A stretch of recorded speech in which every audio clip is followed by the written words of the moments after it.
भेटीगाठी चालू होती आणि अनेक दिवसापासून चालू आहेत.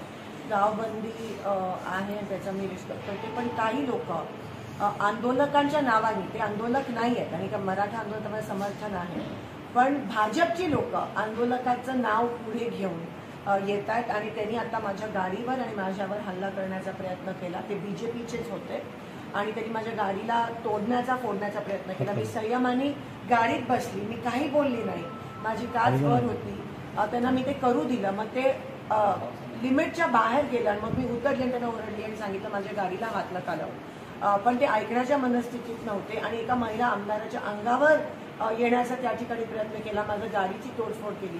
ते आंदोलक नव्हते, पण आंदोलनात त्यांचं नाव पुढे घेऊन भाजपची लोक असं करतात, याचा आपण निषेध करूया.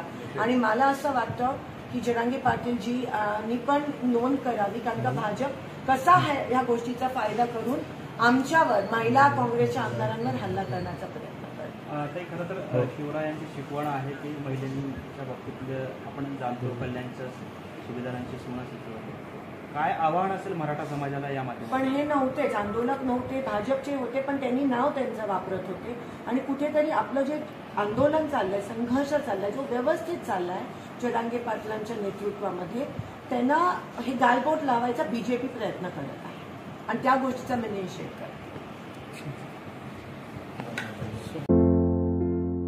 आमच्या लोक जनसेवा चॅनलला लाईक करा, शेअर करा, सबस्क्राईब करा.